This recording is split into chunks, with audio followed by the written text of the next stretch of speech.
What is up, guys? How are you guys doing? It's Wednesday evening. You know what time it is? It's time for the race show. How you doing, Alyssa? I'm good. This is my third time with you. I'm so excited. It's like my Wednesday thing now. I'm excited about it all day. Nice, nice. I Yes. see you got some. Are you drinking some HPL oils right there? Yes, I got to keep well oiled to deal with all the so I got my. Oh, it's right over here. I got to I'm turn my head rocking this I'm way. rocking an OG Eat Race Die t-shirt tonight. This is Oh, one that I designed. It was I'm sorry to interrupt you. It was it's an old school Gappercrombie and Slicks shirt from Mike Murillo. I designed it a long time ago. So if you see one out in the wild, they're pretty rare does these it have days. anything on the back? It does, but I don't look right now. So, You're gonna shout out my competition. Let's do it. yeah, Yep. Schaefer's oil. Shout Yep. out to Alan Bradley. If Alan's you so need nice. Yeah, he's a great guy. If you need Schaefer's oil, you can contact me directly. I worked in conjunction with Alan. So, yeah. Before we get started, I want to shout out our sponsor for today, um, NGK Spark Plugs, the best spark plugs in drag racing, period. So, almost everybody runs NGKs. There's a lot of good brands out there, but Yeah. I've always ran NGK in my cars and stuff like that. But I wouldn't even know another plug brand. That's I weird. mean, there's a few They others. really dominate, don't they? Yeah, they dominate a lot of the Hmm. market. So, but there's a few others out there. But yeah, so I'm super excited to bring our guest on tonight. I'm going to play a little video right now, and you guys pretty much know who he is. If you know drag racing, you know small tire racing, radial racing, and don't know who he is, you live under a rock. So give me 1 second here. I got to share my screen. Here we go.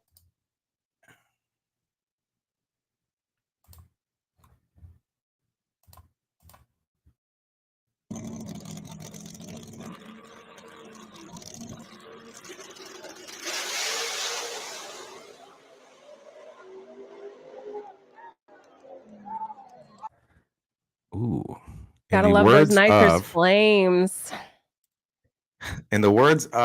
Fred Wheatley, I just saw a rocket ship. All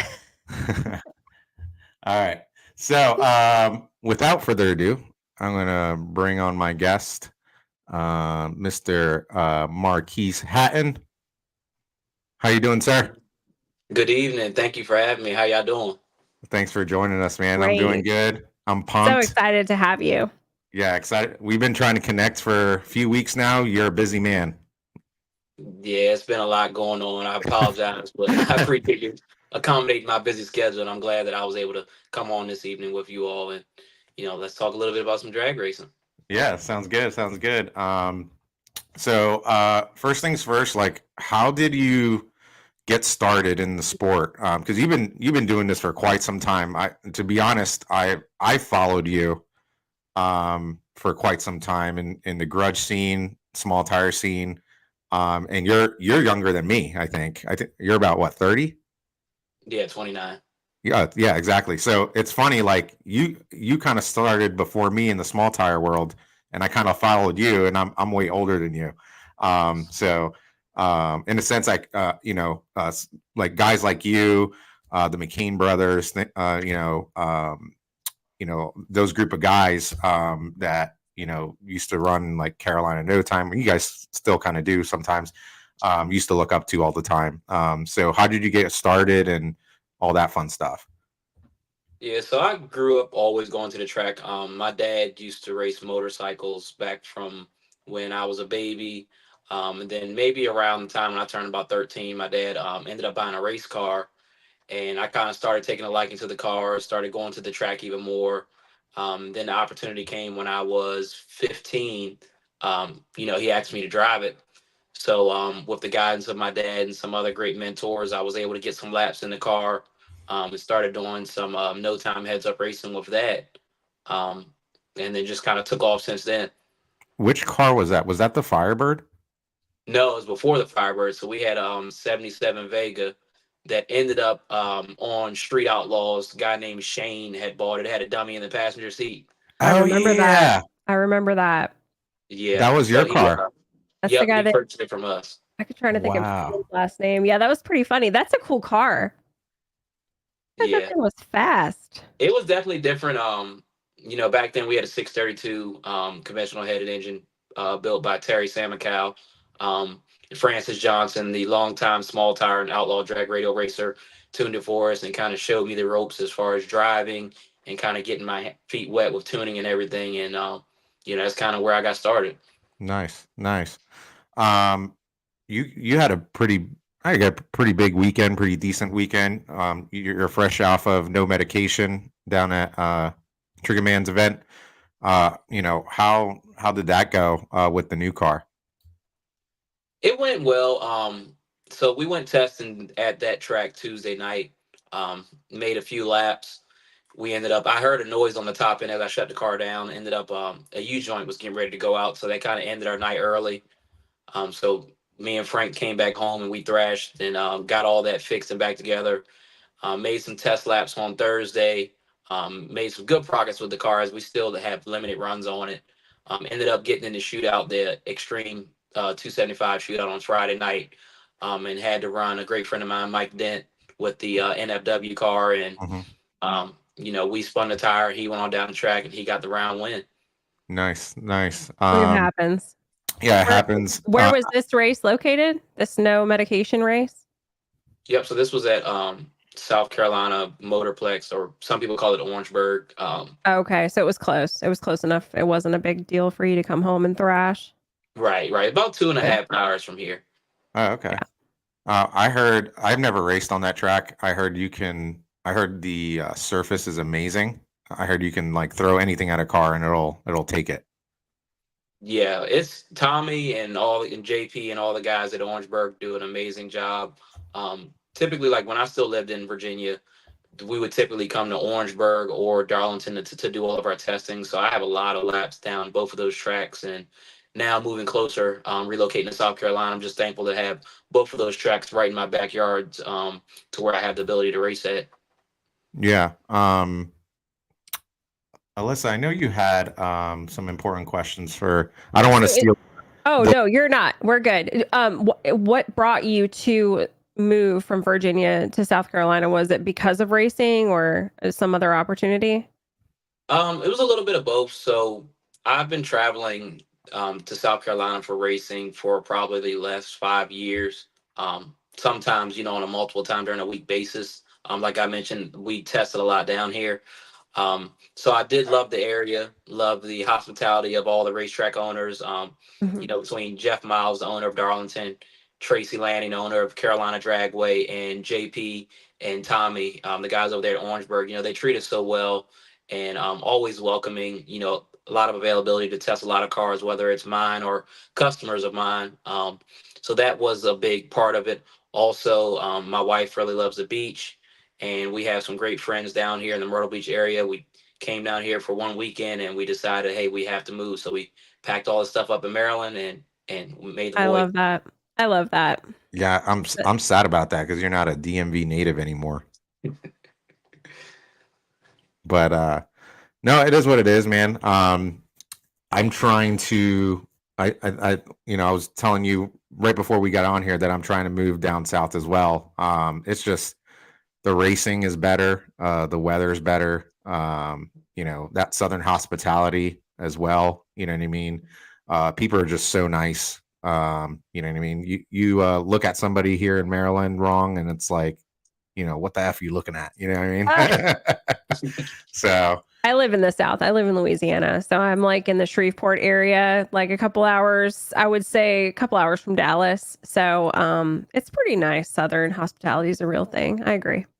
yeah, guys, make sure you comment, like, subscribe, share this. If you have any questions for Mr. Hatton, please, please ask those questions. But So tell us about King Kong, because that's where I really know you from. How did that Mm. car come to be? You know, obviously it's won a crap ton. Where is it now? Do you still have it? You know, give us the rundown from the beginning till the end. So King Kong was an interesting story. So a good friend of mine, Danny Cox. He was a longtime motorcycle racer. He had wanted to get into the car world, and I kind of had ventured out on my own from racing with my dad, and we were looking for a car. Um, and Danny and I just happened to link up, and we kind of put a plan together. Like, hey, this 484 racing is getting ready to take off. Let's put together a program that we think can run at the top. So we ended up purchasing the car from Virginia native Sean Cannon. The car was originally built by Team Z and updated by Chris Klein for Robbie Lowry and Stevie Fast, which was Wow. it. It was a no time car. Bugatti is what they had called it. I'm sorry. Mm-hmm. And so we took it, kind of put it together, got it all wired up with Holly EFI by Devin Vanderhoof at HCR Racing. Um, Ended up getting with Pat Musey and doing an engine deal. And we just took it out to the track, tested it a few times. Kind of didn't have great success with it at first testing. It was just inconsistent.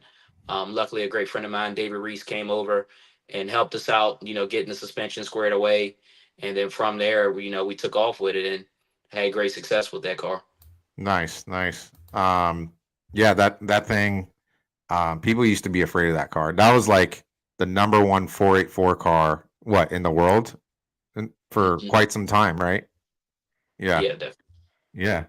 Um, do you do the tuning on all your cars, like King Kong and then like Josie Wales right now and things like that? No, so none of the cars that you listed, I did the tuning for. So King Kong was tuned by Ryan McCain. Okay, Um, that was the first car that Ryan assisted us with, and then since then, Brian and the entire McCain family have became a part of our family.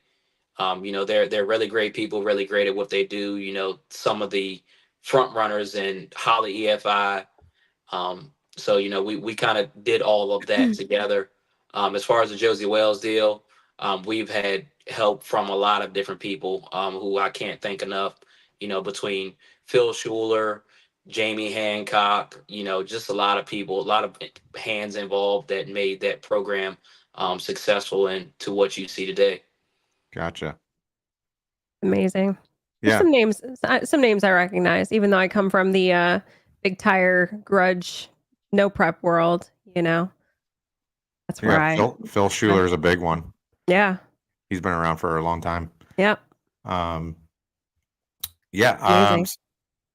So go ahead, Alyssa. You can ask your So questions. I feel like I'm stealing the show. oh, you're not. We're good. So I was doing a little research on you because I don't know you personally. Like I know a lot of racers, but I don't really know a lot of people on your side of the world. I did see that you were nominated for Drag Illustrated's 30 under 30 for 2021. Is that right? Yes, that's Yeah. correct. So tell us about that. I think that's really cool. Yeah, so that was a very exciting time. So the year before that, my friends Ryan and DJ both had got 30 under 30 with Drag Mhm. Illustrated, and I came to them and I said, hey, what you guys are doing is great. What do I have to do to get on that platform as well? And really, they said, we have to win races and market ourselves. And between the success that we had with the King Kong car, I began driving in X275, running the Radio Outlaw series for car owner Jason Hickle. We started having some success with that as well. And just, really branding myself, kind of putting myself out there, advertising, just showing the world what I can do as a driver and the fact that I'm a force to be reckoned with whoever steps in the other lane. Is that the Nemesis car? Yes, Yeah, the bright yellow one. Oh yeah. that's it. That thing is bright, man. Oh, it is bright. Does he like? Does I'm a he Mustang love the lover. yellow? Does he love yellow? Yeah. Jason's a funny guy. I don't. You wouldn't think he loves yellow, but I know he loves the car. Yeah. Um, I mean, it stands out, and it's a nice Yeah, looking car. It's it is. It clean. looks real good. Yeah. Real stance looks real And good. that car has a great history. I mean, that was a no time car before coming over to X275. That car actually is one of the only few who beat JR Gray and Jason X. Oh Um, wow. so this just that car had a great history, and Jason wanted to run X275, and first DJ drove the car, and Ryan tuned it. However, they had ended up bringing Bowser to X275, and Ryan decided to take, instead of him driving Bowser, he was going to focus on tuning. Hmm. DJ stepped over to drive Bowser, and I stepped up to drive Nemesis. Gotcha. Do you still have the X275 record or no? Yes, I have the currently have the small block nitrous record, and not the overall nitrous record. I'm sorry, Ron Rhodes stole that from me, but small block nitrous record, we currently hold it. And what is it, like a 412? 410 is what we went at Rockingham. Ooh wee. And that's at what weight? 2,400 pounds. Okay, nice. That's moving for a small block nitrous car, man. That's moving. So speaking of nemesis, right? Who is your number one nemesis? Like lining up against? In no time racing, I've raced a lot of great drivers.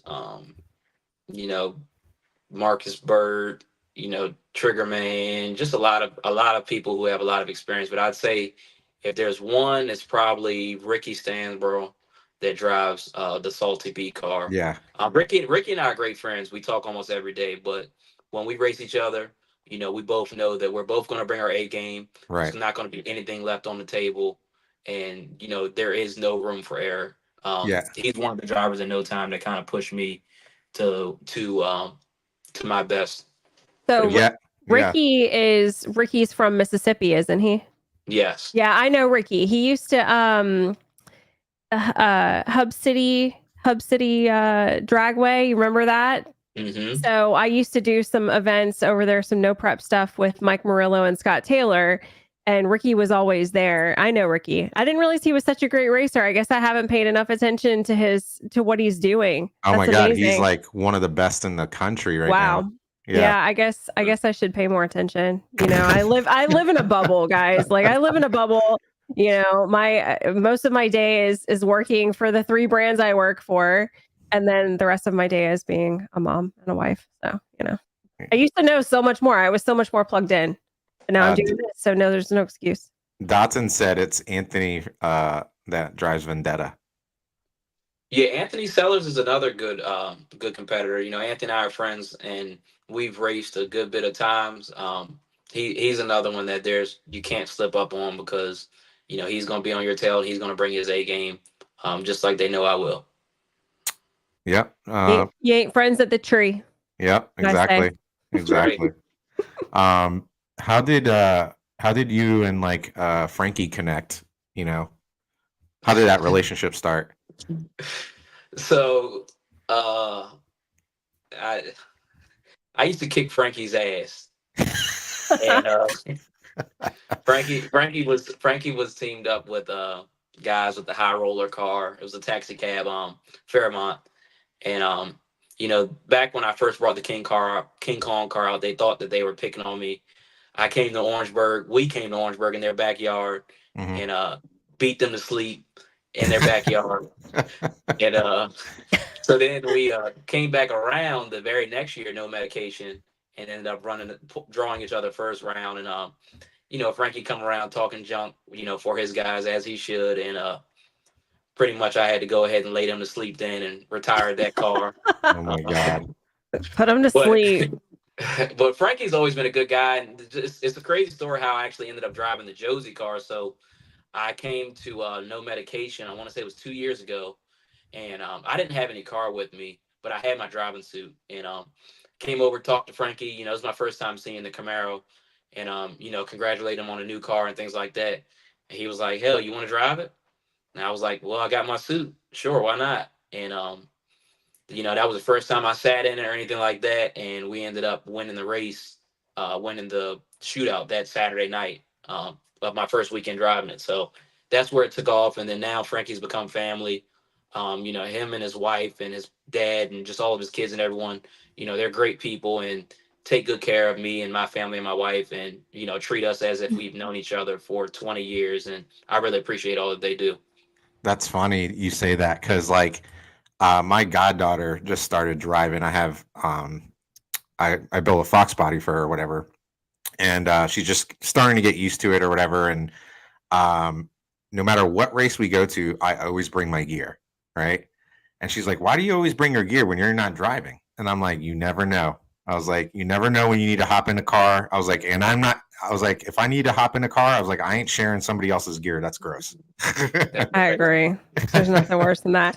I find it amazing that people really want you to drive their cars. And I mean, you must be a great driver. So how do people get better at driving? What advice would you give maybe someone who's not experienced or whatever? And what's your secret sauce? Sure. So, advice that I would give honestly is just it takes laps. That's the only way that you can really learn it. You're gonna make mistakes. However, just learn from your mistakes. Sit back and watch. Before I really started driving seriously, I studied a lot of the drivers that have been driving before me. Whether it's Stevie Jackson, Todd Tuttle, guys that typically go out there and have great success, and I learned their routine. And I take this race and stuff seriously. Like any person that I am planning on running against, like I know their routine down. I've done my homework, um, which has helped me. Just another thing is even if you just sit in the car, when you're not racing and kind of go through scenarios, Hmm. because anything can happen in these cars, whether it's throttle get hung, parachutes not come out. Right, right. A lot of You know, dangers. you never can predict what exactly is going to happen, but just being aware, both mentally and physically, Hmm. that helps a lot. Also just learning to respect cars. I mean, I'm here to tell you I put a few of them in the wall, and some of them were my fault, some of them weren't, but it was a humbling experience, and just definitely something that I've learned from. So never be too ashamed to let out the gas. Hmm. That you can always save it for another run. It's never that serious. You don't want to hurt yourself. You don't want to hurt, the person in the other lane, or you don't want to hurt the investment of the car that you're driving. Right. And especially when you're a husband and a dad too, there's so much is at stake. And I think that that's great advice. I think that too many people go out there with their egos. The egos ride shotgun with them, and it's the no lift crew, and they make some really bad mistakes that could cost people their lives and have. So I think that's really, really good advice. Thank you.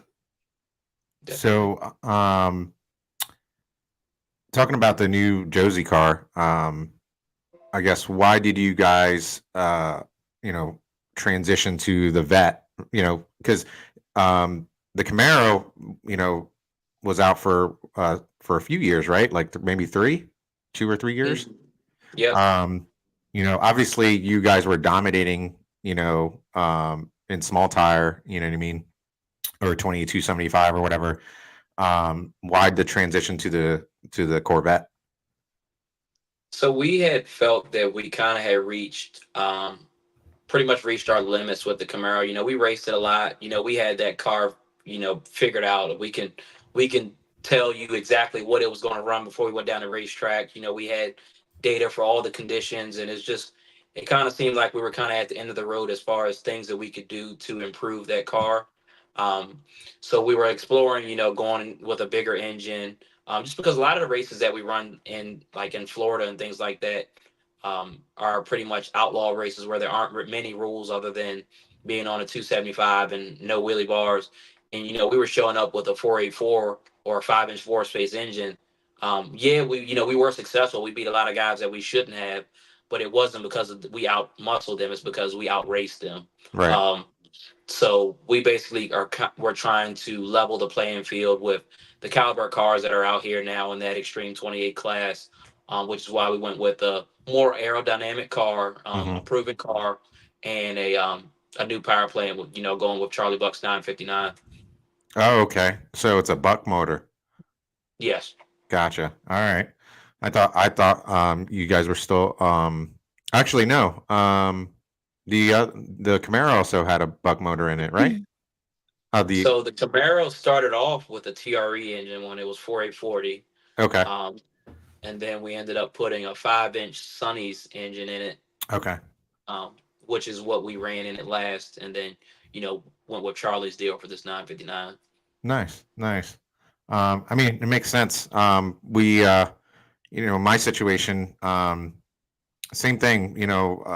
We raced a lot in the DMV area last year, and people couldn't believe, one, how many races we were winning with small 388 cubic inch LS motor. You know what I mean? And it was definitely not the fastest out there. We just outraced everyone. We had our routine, we had our shit together. We would always go A to B, not trying to kill it every run. You know what I mean? Just going A to B, catching a good light. It's just, you just got to play smart, you know what I mean? And race smart. Yeah, definitely. And most people don't realize, but I'd say 99% of races are won at home. Just the preparation, the things that people don't see, preventative maintenance, things like that. I mean, it does play a part when you get to the racetrack, but the preparation that you can get together at home is unspeakable. Definitely. Yeah. Do you like class racing or grudge racing more? So I like both. At one point in time, I was strictly grudge racing, and I won a lot. So I was still humble, and I still knew that any day, any given day, somebody could pull up beside me and beat me. But the class racing has, kind of made me even more humble because I'm not the baddest guy there. There is plenty of guys that have way better equipment or, way more money, and guys drive that have a lot of experience that, are really good at what they do. So, Hmm. I've lost a lot in class racing, but also here recently we've made a lot of progress, getting runner up at the last race in Valdosta. Um, it's definitely taken off, but it allowed me to be more of a humble driver, um, and just staying level headed because, and you never know who's going to show up that can knock you off. Yeah. That's right. You speak so well for a grudge racer. Oh, that is no lie. Very professional. Yeah, man. What a um, treat. well, it's funny because I've seen his grudge racing side, Oh, yeah. talking crap on the track or whatever. And Oh, he gets yeah. rowdy. Oh yeah, he gets pumped when especially against a big match or if he wins or Yeah. something like that. There's definitely some YouTube videos out there. Oh, man. You mentioned your business. What do you do for a living? So I'm a programmer. Professionally, I'm a programmer. That's what I do as my Okay. full time job, and then also I have a commercial cleaning company that I do on the side as well as tuning and doing Oh, that kind of wow. stuff as far as helping So customers. what's the ECU of choice for you? Is it Holly? Are you not supposed to say? I'm sorry. Is that like a Um, prohibited question? I like both. They both have their benefits. When you say both, you mean Fuel Tech or Holly? Yeah, I like Fuel Tech. Gotcha. Gotcha. Yeah. They have different features. They have their place. Both of them have their place. Didn't know They if you know how tuners they're like right brained or left brained. Usually they just stick with one and that's it. And they tell everyone else that that's what you have to run for success. No, you're Am right. I right? You're right. Yeah. That's cool. I think it comes down to personal preference, like what some a lot of tuners are um, comfortable with that one. Not to Hmm. say that they won't tinker with others, but Right. they're very comfortable with that one, and they know it 100%, so they feel 100% confident in it. You know what I mean? Right. Do you feel like you have more confidence in one system versus the other, in the sense of like it more? Yeah, so I definitely feel more confident with Holly. That's what I learned from. Mm-hmm. I've learned pretty much all that I know from Holly, as far as from Ryan McCain, along with others like Devin Vanderhoof, guys who are like Holly gurus. So that's where I started off at. So that's kind of what I know the best. Mm-hmm. However, I have had Fuel Tech on a few of my personal cars, and I do have some customers that use Fuel Tech, and also I'm great friends with, Louise, Cameron, and all the guys down there who offer and provide great tech support. Yeah. Um, which is a great benefit for the Fuel Tech guys because you're there pretty much at every race, and you can always get somebody on the phone whenever you have an issue. What if a guy came up to you and was like, "Hey, I have a turbo car. Will you tune it?" I mean, I'd be honest Excuse and me. tell him. Sorry. I tell him, bless you. I tell him like I don't have experience with that. I can point you in the right direction to someone who will, but I'm not Right. going to go out here and blow your turbo engine up just to portray an image that I know how to tune it. Gotcha. So you are a nitrous tuning guru. You're comfortable tuning nitrous cars on either the Holly or the Fuel Tech platform. Correct. Gotcha. Do you have a lot of customers? Do you tune any competitors? I have a lot of customers, and I have tuned competitors before. But I pretty much call it like play it straight down the middle. I try to give my customers the best car that I can give them, at that pass, given the conditions. And if it's somebody that I'm have to drive against, just I leave it in the driver's hands. May the best person win. Ooh, that's tough, man. I'd be wanting to pull some timing here and there. I know, I'm just kidding. What if somebody asked you to drive their turbo car? Are you hinting right now? Is this a hint? I would try. I would try it. I would try it. Definitely. No, because I know how much he hates turbo cars. I don't think he hates them. I think he it's kind of like that thing. It's like you're either like hardcore nitrous or you're hardcore, whatever you are, you're like that till the death, whether you're a screw blower person, you're a turbo guy, a pro charger guy, whatever it is. I'm all turbo all day. Like nitrous, I don't know. I mean, I don't know. I feel like turbos belong on diesels. Oh, my heart hurts.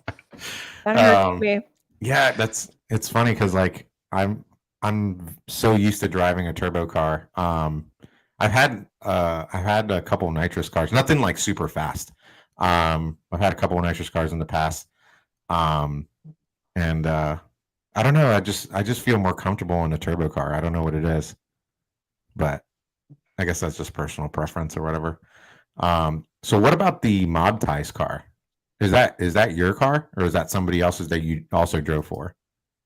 So that car, I was partnered up with the same gentleman who I was partnered up with King Kong with. We both were partnered up on the Mob Ties car as well. Gotcha. Is that car still around? It is still around, actually. That car, for anyone who doesn't know, I mean, I think it's public now information now. That car now goes by the name of John Wayne. That's Steve Kirk Jr. and someone named Four Barrel Harold are advertising now. We ended up selling that car, looking to just do something else, and just moved on from that all steel, all glass scene. Gotcha. Oh, Frankie said stop. You're a Fuel Tech guy.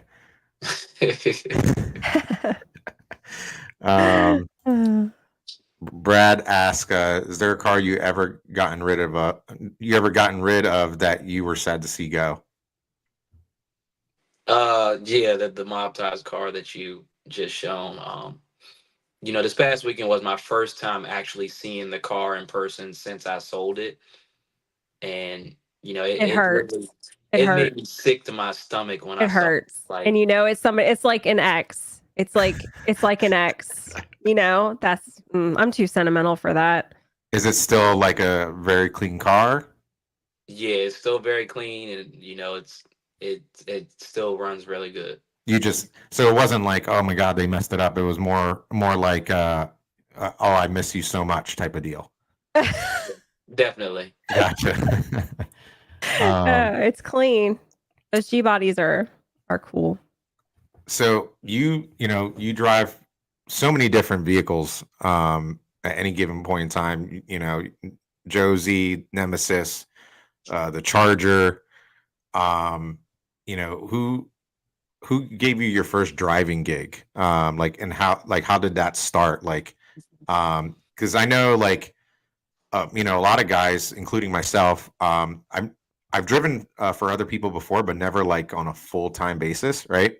So how do you manifest that? You know what I mean, and become, a hired gun, like your nickname. Hmm.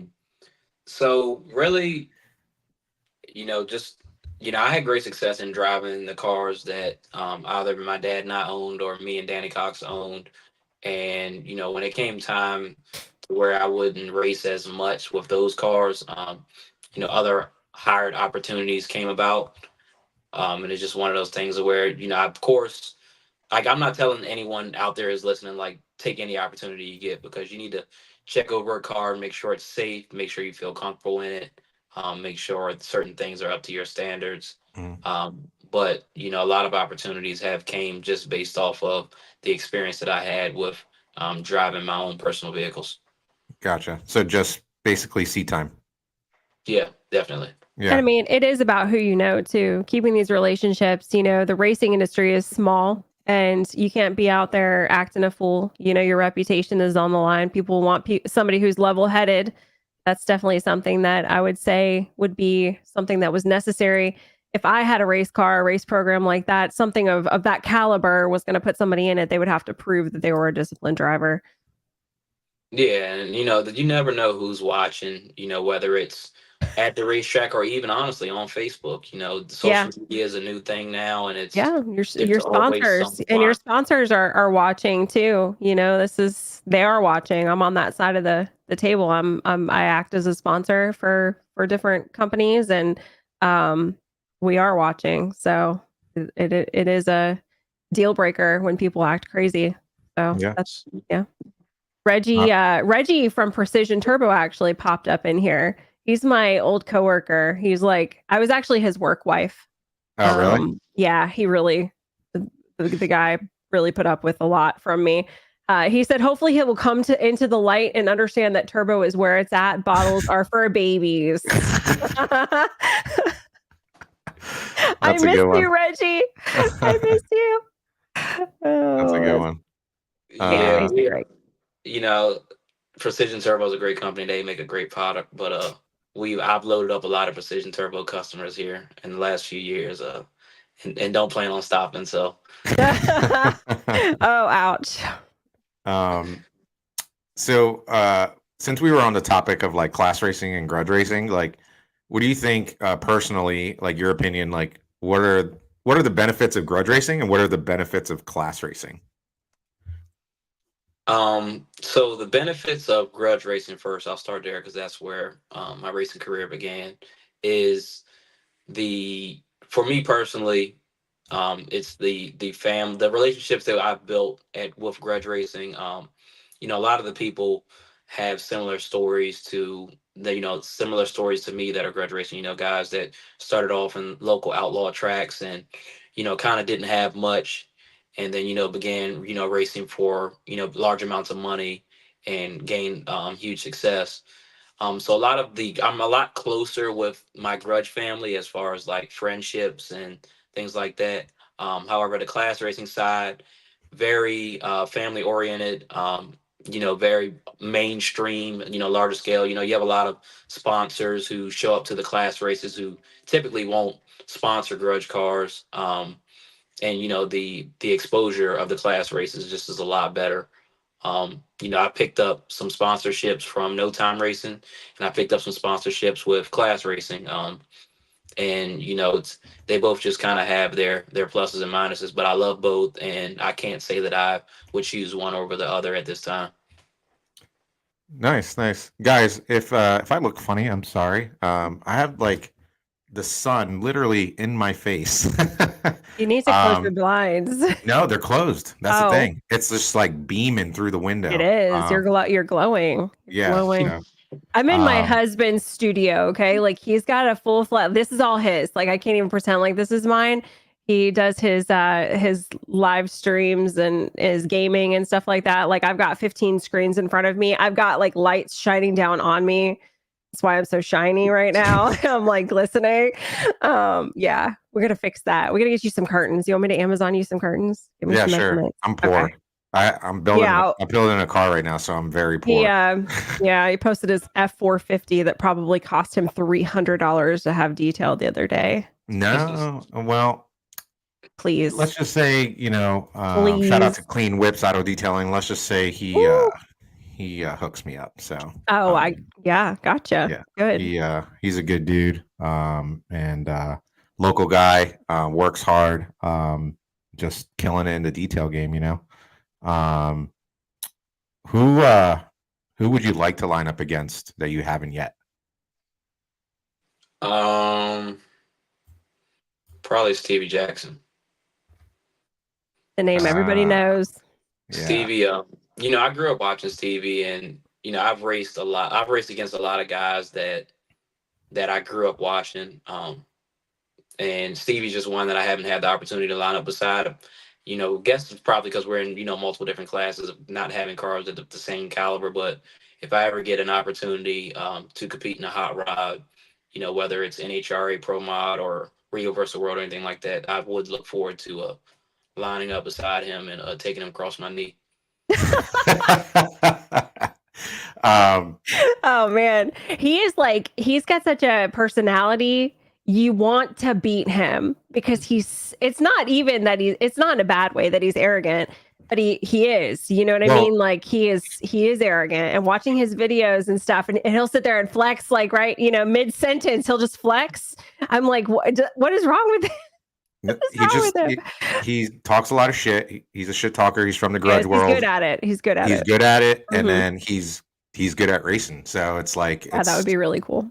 It'd be different if he just talked crap and he lost all the time. You know what I mean? Nobody would pay attention to him.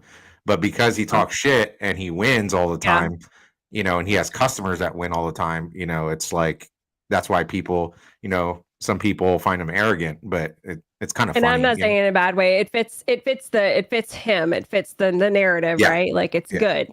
You need personalities in the sport. I hate watching NHRA.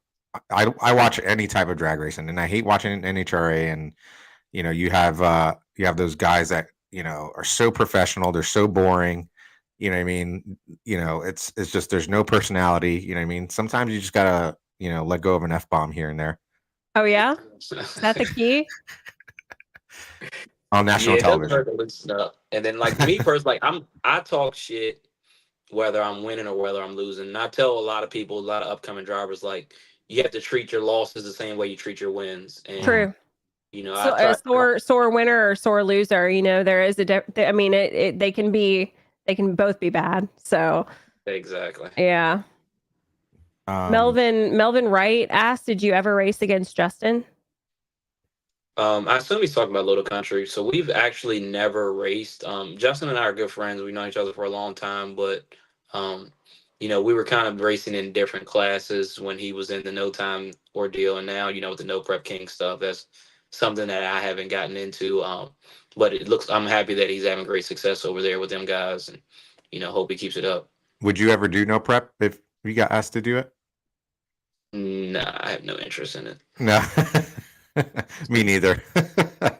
I have zero interest in No Prep racing. Like, unless there's like a local thing going on, I don't have to travel far, spend a lot of money, and I'm driving maybe somebody else's I'll say shit box. You know what I mean? I don't want to be driving a nice car on a no prep surface. Because I'd be afraid to, send it into the wall or something. And my opinion. I really think that so when the no prep stuff got really hot, right? Like say, but before No Prep Kings, really like those were bad surfaces. These surfaces are not that bad now.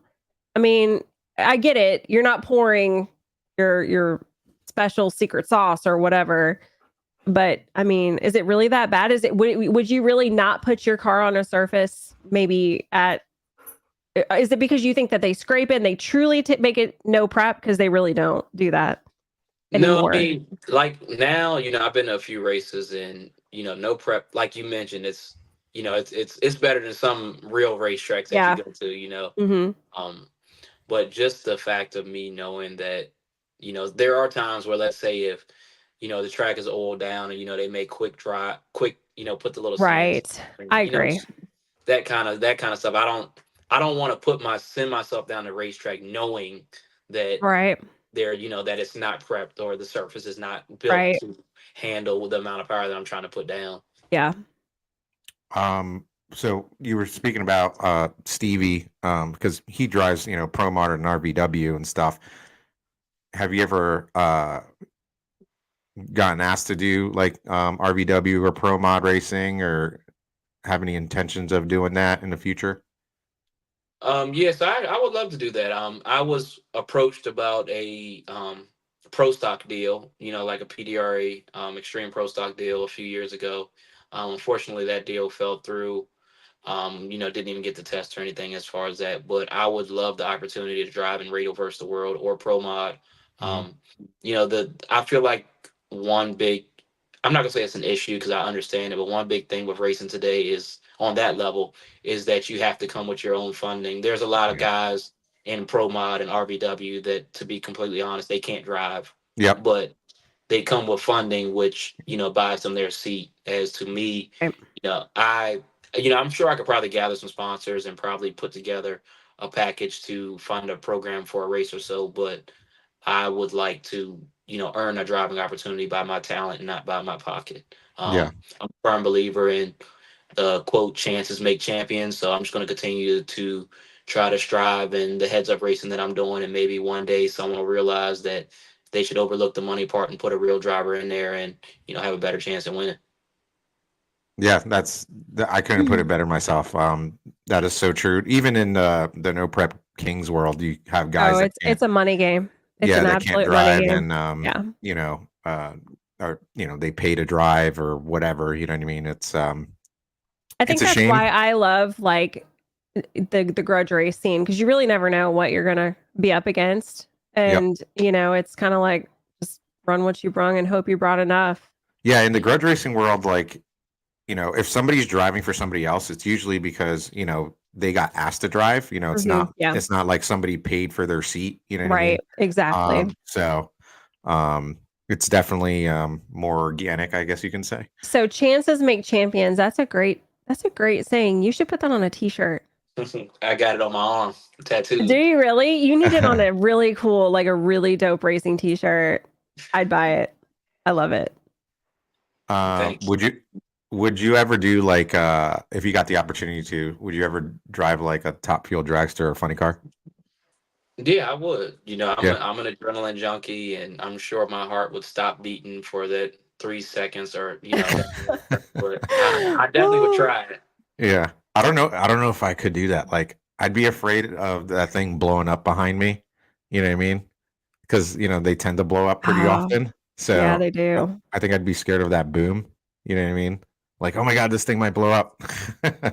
um, but I guess what are your what are your goals for the next few seasons? And, you know, um, if there are I guess as a driver, w- you might have individual goals for different for your different teams. What are they? Sure. So, with the Outlaw Josie Wales car, first I'd like to dominate no time racing as far as 28 275. Like, I want to be able to say pound for pound, we have the baddest car, and we have the best guys over there with us. I think that we have the equipment that could do so, and we have the guys in our corner who can get us there. But if we don't get there, it won't be from lack of effort. Frankie works on his car in and out. Me living down the street from him now, Nice. we're able to give him a hand, and we're able to do a lot more racing and things like that. We there's a lot of big races for no time 275 that are coming up, like Big Jake's race. That's 100,000 to win that he just announced in September. Oh my Hmm. gosh. Big money. Yeah, we plan on being there, kicking the door in, and we plan to bring it home. And then eventually with that car, maybe later on down the road, we'll go into Pro 275 with it, and get in there and wrestle with those guys over there. Jason Collins and Mo Hall, Hmm. Marcus Burke. Those are some fast guys. But hopefully, if we can find some ET, maybe we can go over there and run with those guys. Is that a goal for 2025 Pro 275? I don't know how soon. It Okay, just really depends. gotcha. I think that's the route we're gonna take as well. We're gonna dabble in no time for now. Get the car ironed out when it's done. And then I think the goal is to go into Pro 275 if if all works well. Hmm. Yeah. We're ready. What's that? We're You ready. ready? We're Yeah. ready. We're gonna bring those APHIS injectors to the front. Heck yeah, you are. To the front. Sorry, Alyssa. I'm like stealing the show. You're not stealing any. I'm your co-host. I'm here for support. I bring the feminine vibe. You know what I mean? I bring the I'm like the lustrous hairs. yeah. I I called used to have it hair like that, believe it or not. Now I'm bald. Too bald much by stress. choice. Oh. Oh no, not by choice. I started losing my hair when I was in high school. Show a picture, or it's not true. That's what I'm saying. So I don't have any good photos when I We was have in high school. excuses. We have excuses right But now. I used to have hair down to here. Yeah. I used to don't put it know. in a ponytail and everything. So next Wednesday we'll want to see that. So you can go ahead and do some digging. I'm gonna hit up Mama Martinez and I'm gonna see if I can Mama. find a picture. Yeah. Mama. So what do you do on your free time when you're not racing and you're not tuning and you're not running your multiple businesses? What do you do? And tell me about your family. Give me like the personal side of life for you. Sure. So, racing does take up a lot of my time, but also I always make sure that I make time for my family. So I have a wife. We've been married for 5 years now. I had to think about that. I'm sorry. We've been married for 5 years now. We do have an 11-month-old daughter.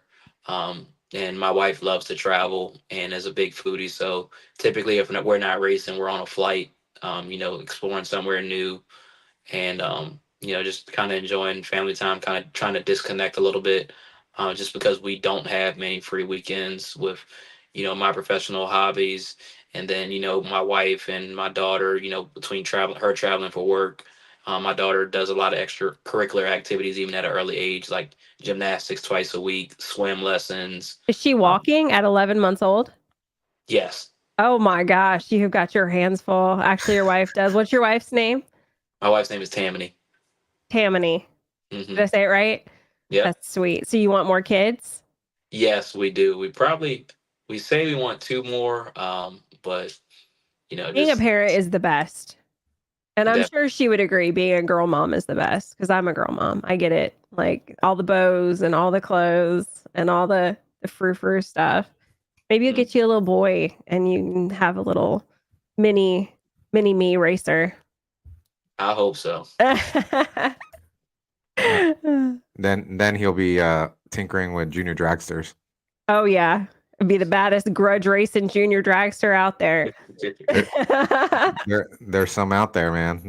There's some grudge races out there with junior dragsters and stuff. I love when parents get their kids involved in the racing stuff, because we need more of that. We need more youngsters in the car scene, because a lot of youngsters nowadays, they just want to like hang out at home, be on the iPads, be on the video games. You know what I mean? They don't want to be outside. I got a sweet picture of Marques here. Oh yeah. Focus. Yeah. Laser focus. That's an awesome photo. Yeah, that really is. Yeah, the kids, you'll realize girls are a lot. She's still young, but girls are a lot. Mine told me today, I told her she needed to have 30 minutes of reading. She's 9. She is a mini me. She's 9 years old, and that she needed to have 30 minutes of actual reading, no screen time, just reading. And she told me that she was just not going to enjoy her day here doing that today. So summer's rough. So are you still driving that Demon? Yes. So Jason Hickle, that owns Nemesis, he also owns the Demon. Okay.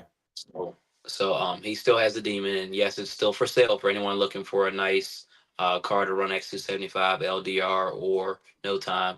But we still have the Demon. It's back in Florida. Just sitting, waiting. We haven't decided yet if we're going to bring it out. Maybe for 1 or 2 races in X275 this year, since they have allowed the bigger Pro Charger back for that specific combo. But we still have it, and it is ready to go to a racetrack. Look at my husky. He's like having zoomies right now in the middle of this podcast. Like my kids are having zoomies outside the door. Have you heard them? I'm like about to like throw something at the door. That's Oh my funny. God. Oh yeah. Um, before we wrap this up, Marquise, anyone you want to give a shout out to, sponsors, family members, friends, all that fun stuff? Yes, definitely. So I'd like to give a shout out to one of my sponsors, Nitrous Outlet. They support me in all the racing that I do. Also, like to give a shout out to Frankie G, the owner of Outlaw Josie Wales, for the opportunity and the friendship that we've created. Jason Hickle with Hickle Mac Racing. Like to give a shout out to him because those guys take care of me, and we've become great friends. Also, Mentor Motorsports, Straight Line Media, um, DSRMP, and just everyone who supports me. Whether you're from my hometown in the DMV area or in the South, I really appreciate everyone. I enjoy coming up and people coming up to me and talking to me at the track, whether it's adults or kids. I always try to make time to talk to anyone. And if anyone has any questions about, driving advice or tuning advice or anything, please don't hesitate to reach out. I'm very approachable and I'll be willing to help anyone that I can. Oh, I can you're attest to so that. humble. Wow. Yeah, I can Like attest to that. He's what a very guy. approachable. I Anytime love I've asked that. him a question, he's been right there to answer, and very humble. Um, my last question is, if Josie is running somewhere later this winter, maybe Bradenton or something like that, can we lock something in?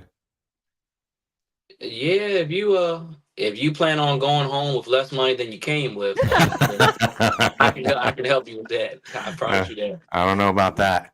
I think we might need to bet on the tree too. Well, I mean, yeah, we can bet on that. I'm sure you'll probably take off before the tree activates with the turbo bumping and spooling and staging, but Oh shoot. I wish you the best of luck with it. Oh man. Ah. But we definitely need to lock something in. Give it a When little is bit of this going to time, be? When does this happen? Do you go down to Florida and stuff? You travel all over? How far do you go when you go to these races? Just wherever? Yeah, wherever. Like we'll probably be in Alabama next week, and then we go to Florida. We support a lot of the no time races that Victor puts on or Troy Yeah, Perez puts on. Those they are do a great good friends of job. mine. So Yeah, they do a that great job. surface is amazing. I loved racing there. That's Wade, isn't it? He's the guy. He's the man. Yeah, Wade preps it, and then Victor owns it. Yeah, Victor runs a very good show there. He runs a really good program there. I've had the what, pleasure and honor of doing an event with him. what's your favorite track? Do you have one? um, I don't have one. I've raced at a lot of them. Yeah, I don't have a specific favorite. I've won at a good bit of them. I've also got my ass kicked at plenty of them too. So, uh, What was the first track you ever raced at? Maryland International Raceway. Oh wow, so that's a big place for a little guy, because you were what? You said 15? Yes. Yeah. Wow. I love that track. Yeah, It's a that's good family actually too. that's also the track that my goddaughter also first took her first pass as well. Okay, what MIR. about you? Where was yours? Island Dragway. It's Oh, in a little town called Great Meadows, New Jersey, and yeah. it's it's a backwoods type of track. Mhm. You have to like drive through these this gravel to get there, and it still has guardrails. Doesn't have Oh Jersey gosh. walls or anything like that. So it's very very old that school. brings up another question. So, you will race at a guardrail track even as fast as you guys go? I would never take No. my Nova there. No. Okay. Yeah, it's just too dangerous. You know, that's another thing too. You got to be careful where you take, a car like that, Yeah. just because anything can happen, you know what I mean? Right. And It just seems like just way too much of a risk. I don't understand. I know there's a lot of expense, but these tracks need to make that a priority. yeah. What about that track that's got the grass going down the center? Oh, that's You know what like I'm an talking outlaw no about? prep track. Yeah. Yeah. I would never. Yeah. Me neither. I'm Yeah. not into that no prep stuff. Well, that's to the extreme in my opinion. I'm all about the no prep stuff, but that's rough. He was 15 racing his pop's car when it was green. That's Isaac Green said that. That's cool. Right. That's amazing. All right. Well, War in the Woods. yeah, War in the Woods. That's what it is. My bestie out in England, he knows his stuff. Yeah. All right, guys. Well, I that's really pretty much enjoyed it. Thank you so much for being here with us. Yeah, and so thank you for let's being follow here. up on that. Let's follow up on the grudge match, because I mean, it sounds to me like you guys are pretty much locked in. Maybe, I mean, it is going to happen. I think it's just a matter of time. I know he has some things to figure out in the new car. I definitely need some things to figure out as well. So I think it's going to be. So we should do a follow-up show with him as it gets closer, because I'm sure he'll have some more really amazing wins under his belt for us to talk about. And I'll just be starting. Yeah, pretty much at this point. Yeah, but we can definitely have him on again for sure. Awesome. Definitely. Thank you both. Yeah. Thank you, man. Thank you everyone for tuning in again. Share this, and we'll see you next Wednesday. Sayonara. Yeah.